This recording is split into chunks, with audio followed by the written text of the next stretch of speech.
بسم اللہ الرحمن الرحیم۔ رشک کرنا اچھی بات ہے، کاش مجھے بھی یہ مقام مل جاتا، لیکن جو بیماری ہے وہ ہے حسد۔ دقت چاہوں گا آپ سے، حسد حاسد کو جلا رہی ہوتی ہے یہ بیماری، اور اسے پتہ بھی نہیں چلتا کہ میں آگ میں جل رہا ہوں، اور جب بہت کچھ اس کا بگڑ جائے گا تب شاید اسے اندازہ ہو، اور اس وقت پھر فائدہ نہیں ہوگا اس اندازے کا۔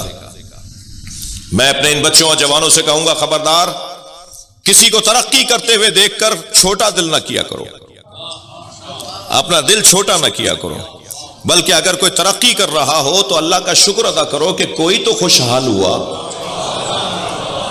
میں نہ صحیح مگر کوئی تو خوشحال ہوا۔ یہ کیا بات ہوئی کہ کسی کو ترقی کرتے ہوئے دیکھ کر دل چھوٹا کرنا اور کٹی کٹی اور جلی جلی باتیں کرنا۔ ایک صاحب ہمارے ساتھ، میرے ایک بزرگ تھے، انہوں نے بڑا اچھا جملہ کہا، میں وہ ہدیہ کر رہا ہوں۔ وہ فرمانے لگے کہ لوگوں کو دو چیزیں زیادہ نظر آتی ہیں، لوگوں کو دو چیزیں زیادہ نظر آتی ہیں، ایک اپنی عقل، ایک دوسرے کا پیسہ۔ ان سے زیادہ سمجھدار کوئی نہیں ہے، اور ان کے پاس پیسہ بہت ہے۔ بھئی آپ کا کیا مطلب کہ ان کے پاس پیسہ بہت ہے؟ ہمارے ساتھ بڑا مسئلہ ہے۔ ایک صاحب مجھ سے کہنے لگے، مولانا آپ فلاں کے ہاں گئے تھے؟ میں نے کہا جی گیا تھا۔ وہ تو رشوت لیتے ہیں۔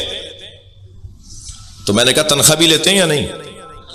کہہ لیں ہاں تنخواہ بھی لیتے ہیں۔ میں نے کہا میں نے تنخواہ کے پیسوں سے کھانا کھایا ہے۔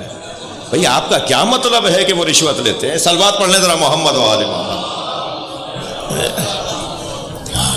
اللہ انہیں ہدایت دے، اللہ انہیں نیکی سے نوازے، اللہ ان کو ان برائیوں سے بچائے، مگر کوئی مثبت پہلو بھی تو ہوگا کسی میں۔ میں ان بچوں سے ایک اور نصیحت کروں گا، کسی سے نفرت نہیں کرو، کسی سنی سے نفرت نہیں کرو، کسی ہندو سے نفرت نہیں کرو، کسی عیسائی سے نفرت نہیں کرو۔ نفرت کرنے والا علی کے دروازے کا بندہ نہیں ہے۔ پیار بانٹنے والا، محبتیں بانٹو، اچھائیاں دیکھو، مثبت چیزیں دیکھو۔ بھائی بریلوی بھائیوں میں اچھائیاں بھی تو ہیں، دیوبندی بھائیوں میں اچھائیاں بھی تو ہیں۔ میں ان سے کہتا ہوں شیعوں میں کوئی اچھائی بھی تو ہوگی۔ تم اچھائیاں دیکھو، برائیاں نہیں دیکھو۔ ایک نبی نے اپنے حواریوں سے، یعنی اپنے امتیوں کے، کوئی امت میں سے کچھ لوگوں سے، ایک کتے کی طرف اشارہ کر کے کہا اس میں کوئی اچھی چیز نظر آ رہی ہے؟ اس کے اندر کیڑے اٹھ رہے تھے، وہ جو ہے وہ زخمی تھا، اس کی بہت بری حالت تھی۔ تو سب نے کہا نہیں جی کوئی چیز اچھی نظر نہیں آ رہی ہے۔ حضرت فرمایا تمہیں اس کے چمکتے ہوئے دانت نظر نہیں آ رہے؟ کوئی اچھی چیز تو ڈھونڈ لو کسی کے اندر۔ میں اس آیت کی تفسیر میں بات کر رہا ہوں، موضوع سے ہٹ کر نہیں بول رہا۔ حسد کرنے والے عزیزان گرامی اپنا نقصان کر رہے ہوتے ہیں، محسود کو وہ اس کا کچھ نہیں بگاڑ پائیں گے۔ مجھے بتائیے جنہوں نے اہل بیت کے ساتھ ظلم کیا، کیا ہوا اہل بیت کے ساتھ؟ اللہ نے اور عزت بڑھا دی، اللہ نے اور ان کا احترام بڑھا دیا۔ وہ جیسے جیسے ظلم کا شکار ہوتے چلے گئے، ایسے ایسے معاشرے پر حاکم بنتے چلے گئے۔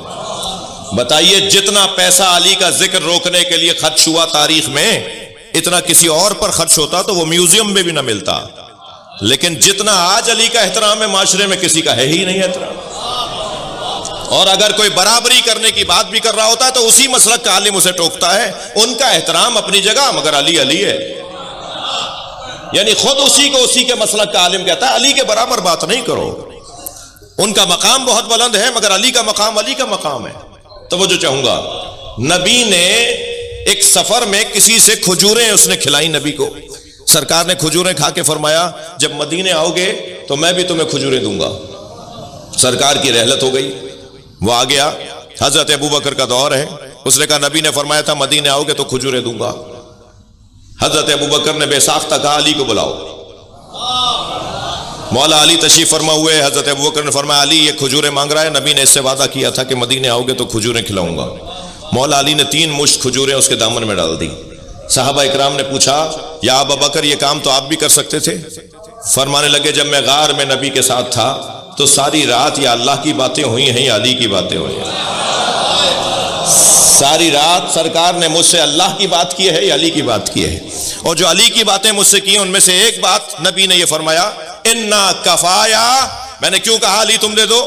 فرمایا انا کفایا و کفا علی، فی العدل سوا، میرا ہاتھ اور علی کا ہاتھ عدالت میں ایک جیسا ہے.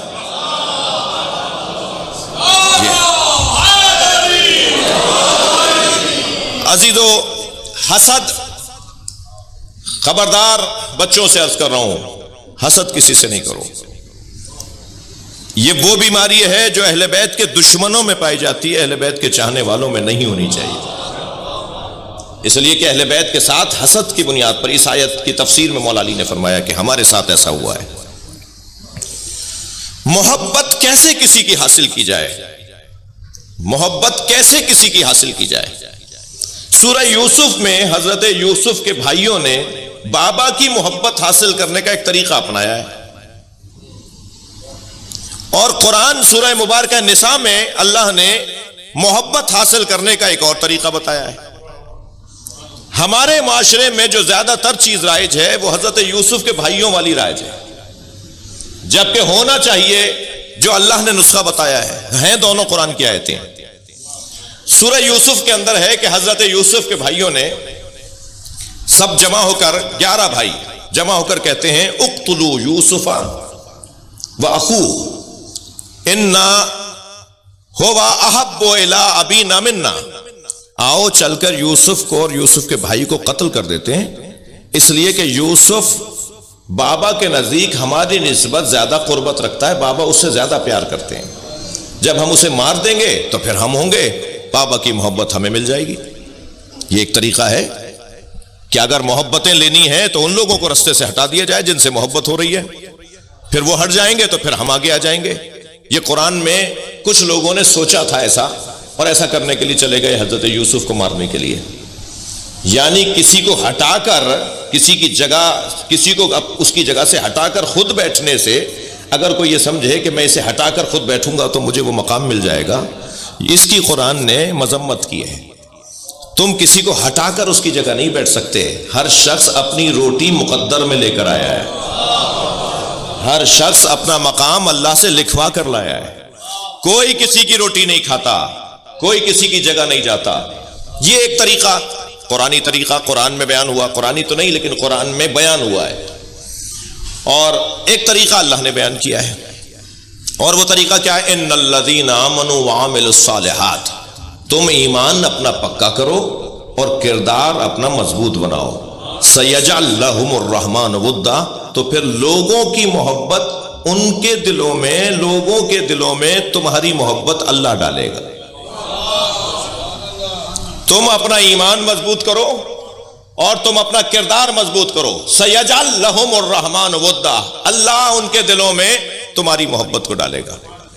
جب یہ آیت کسی نے مولا کے سامنے تلاوت کر کے پوچھا کہ یہ آیت کس کی شان میں ہے، مولا مسکرائے فرمایا ہم اہل بیت کی شان میں ہیں.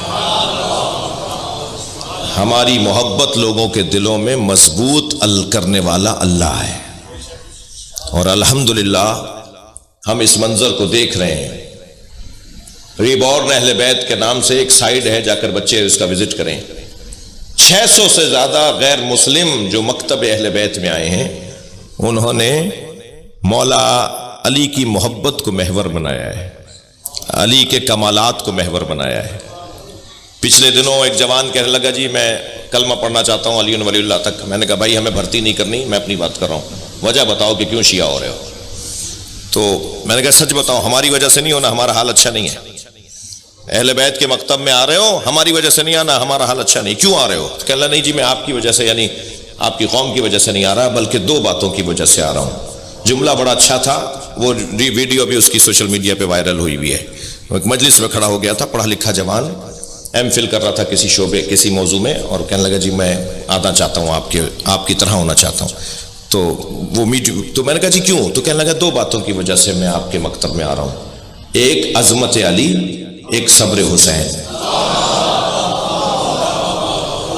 کیا کمال کا جملہ ہے.